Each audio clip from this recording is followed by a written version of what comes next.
수심결 8장 하고 있습니다. 우리가 지금 찾고자 하는 것은 바로 이 보고, 듣고, 아는 주체가 되겠습니다. 왜냐하면 보고, 듣고, 아는 것이야말로 바로 우리의 진정한 정체일 것입니다. 그래서 무엇이 보고 듣고 아는가? 자, 이 컵을 우리가 보면 이 컵이 스스로 보고 듣고 알지 못하죠. 그래서 이것을 물질이라 합니다. 이 컵보다 많이 정교해진 이 핸드폰을 보죠. 이 핸드폰 자기 혼자 스스로 보고 듣고 알지 못합니다. 만약 컵이나 핸드폰이 이 보고 듣고 아는 주체다라고 한다면 우리는 그 사람을 미친 사람이라고 부르죠. 그와 마찬가지로 이 핸드폰보다 또 매우 정교해진 물체 무엇입니까? 바로 우리의 육체입니다. 이 육체는 컵을 구성하는 물질, 그리고 핸드폰을 구성하는 물질과 똑같은 물질로 구성되어 있죠. 그래서 이 몸과 두뇌가 보고 듣고 안다라고 여기는 것은 마치 이 컵과 핸드폰이 지 스스로 보고 듣고 안다라고 여기는 것과 같이 매우 엉뚱한 생각이 됩니다.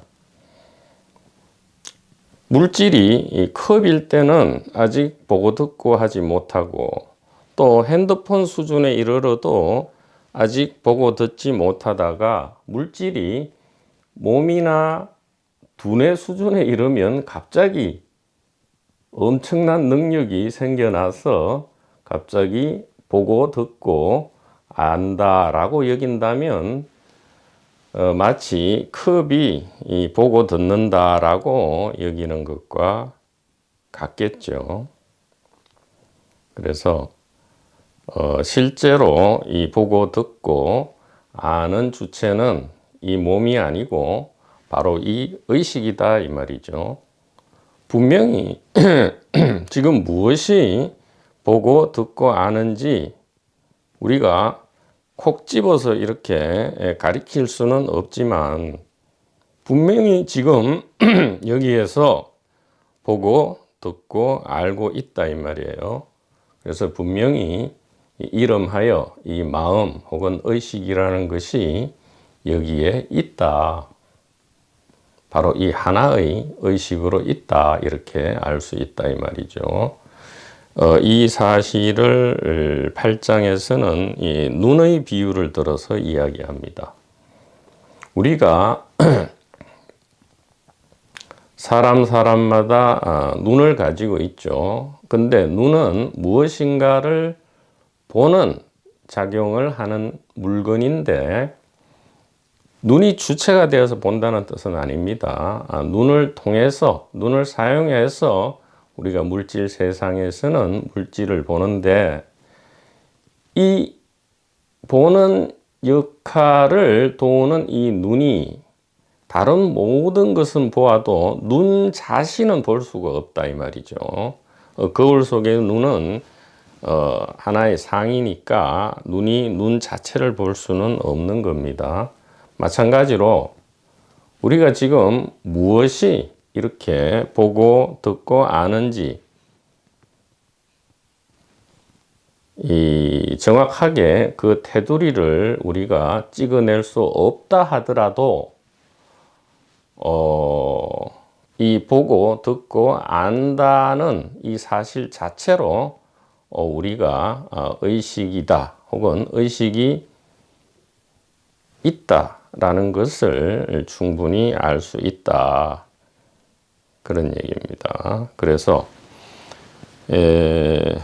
8장에 유명한 말이 나오죠. 이 수심결에서 가장 널리 알려지고 유명해진 구절입니다. 이 단지 불회 시적 견성 이렇게 되어 있습니다. 다만 알지 못하는 줄 알면 그것이 곧 깨달음이다. 이렇게 보통 이제 번역을 하는데 이것은 조금 더 현대적으로 다시 번역하는 것이 좋겠다라는 생각이 들어서 한번 말씀을 해보겠습니다. 예, 다만 단자입니다. 단지 불회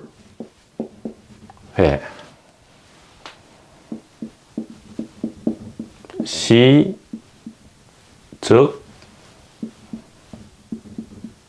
견성 이렇게 되어 있는데 해석을 하면 다만 안다면 이런 뜻입니다. 다만 알기만 하면 무엇을요? 불회를 알기만 하면 이런 뜻입니다. 불회가 목적어죠. 그래서 오직 알기만 한다면 이 얘기입니다. 동사고 목적어가 되겠어요. 불회라는 것을 알기만 한다면 그것이 곧 견성이다, 즉 깨달음이다 이 말이죠. 그래서 보통 이 불회를 새기기를 이 회자를 만날 회자로 새기지 않고요. 만날 회자가 로 안 새기고 알 회자로 새깁니다. 일반적인 번역문을 보면 알회로 되어 있습니다. 그래서 다만 알지 못하는 줄, 즉 불가능하다 이 말이죠. 아는 것이 불가능한 줄 알면 이런 뜻이에요. 무엇을요? 즉 법신을 이야기합니다. 법신. 즉 눈을 보지 못하는 줄 알면 그것이 곧 눈을 본 것이다. 에 이제 비견해서 이야기하는 거죠. 눈이 눈을 못 보듯이, 즉 눈이 눈을 볼 수 없다는 것을 안다면 그것이 눈을 본 것이다와 마찬가지로 이 법신을 우리가 아는 것이 불가능하다. 여기서는 이제 생각이나 지식을 얘기하겠죠. 생각이나 지식으로 법신, 즉 이 의식 혹은 한마음입니다. 생각으로 이 법신을 아는 것이 불가능하다는 사실만 안다면 이런 뜻이에요. 그렇다면 요 회 뒤에는 무엇이 생략되었느냐, 무엇을 모른다는 거냐, 바로 법신을 이야기합니다. 법신. 혹은 지금 보조 스님은 이것을 공적영지라 하죠. 공적영지 지심, 공적영지 지심, 혹은 이제 한마음 일심, 혹은 하나의 의식이다, 단일 의식이다 라는 것이 지금 생략되어 있습니다. 법신이라든가 공적 영지 지심이라든가 한마음이라든가 의식, 즉 우리의 진정한 정체는 마치 눈 자체와 같아서 아는 것이 불가능하다는 것을 알기만 한다면 그것이 곧 깨달음이다, 이렇게 새깁니다. 그러면 이 새김도 나쁘거나 제가 무슨 틀렸다 이런 얘기를 하는 것이 아니고요. 아직은 생각을 사용해서 일상생활을 영위하는 우리들 입장에서는 이 얘기를 들으면 오해를 불러일으켜서 마치 모르는 것이 그냥 계속 모르는 상태가 바로 깨달음이구나라고 착각 내지 오해를 할까봐 저는 이렇게 새기는 것이 어떨까라고 이제 제안을 해보는 것입니다. 즉, 이 회자를 우리가 일상에 사용하는 그대로 해석을 좀 해주자 이 말이죠. 이 회자는 우리가 회합을 가진다, 회동한다, 회식한다 할 때처럼 만날 회로 우리가 즉 만나다로 일반적으로 쓰입니다. 만나다. 그리고 옥편을 보면 쭉 밑에 쓰임 중에 극히 일부 예외적으로 알다라는 이 지의 뜻으로 쓰입니다. 그래서 차라리 알지 못하는 줄 안다면으로 새기려면 단지 부지라 하면 될 것을 단지 부지, 즉 아는 것이 불가능한 줄 안다면 이렇게 하는 것이 더 명확할 것 같은데 단지 부지가 아니고 단지 불회라 했단 말이에요. 그렇다면 그냥 평범하게 해석을 하자 이 말이죠. 만나다 이 말입니다. 즉 만날 수 없음을 안다면 이 얘기입니다. 무엇을요? 역시 법신이죠. 법신이나 이 의식을 이야기합니다. 우리 자신이죠. 우리 자신입니다. 그래서 마치 이 눈이 다시 눈을 만날 수 없죠. 눈은 계속 안전하게 있으면서 다른 눈이 아닌 눈을 제외한 다른 모든 것을 보고 있죠. 그와 마찬가지로 눈은 다시 눈을 만날 필요가 없습니다. 동일하게 우리는 이미 우리 자신이죠. 우리는 우리 자신 이외에 거실 수가 없죠. 우리 자신은 의식입니다. 즉 우리는 이미 의식이고 이미 법신이기 때문에 내가 나를 어떻게 만나겠어요? 나 자신이 나 자신을 다시 만날 수는 없습니다. 그래서 오직 다시 만날 수 없음을 안다면 그것이 곧 견성이다, 깨달음이다. 즉 무슨 얘기겠어요? 우리가 깨달음을 찾아 헤매는데 즉 한마음이나 의식이나 법신, 부처, 그리스도를 찾아 헤매지만 그것이 이미 만나고 있다 이 말이에요. 그것이 적심이란 뜻이거든요.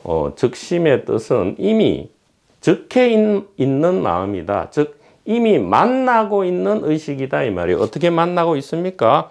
여기 컵이 있다. 여기 육체가 있다. 저기에 세상이 있다. 하늘과 땅이 있다. 이것이 이미 만나고 있는 소식이다 이 말입니다. 그래서 이미 만나고 있는 것을 다시 만날 수 없다. 이미 눈이 있는데 눈을 다시 볼 수 없다. 이미 서울에 장 안에 들어와 있는데 다시 장 안을 갈 수가 없다. 그 얘기죠. 그래서 우리의 진정한 정체인 이 목전 영역 고명한 눈앞에 이 영역한 이 의식, 이것은 몸이 생겨나기도 이전에 그리고 깊은 잠에 꿈도 없는 깊은 잠에서도 그리고 몸이 사라진 뒤에도 만나고 있기 때문에 즉 적해 있기 때문에 다시 만날 수 없죠. 무슨 말이냐 하면 이미 우리는 법신이다. 이미 우리는 깨달음이다 이 얘기입니다.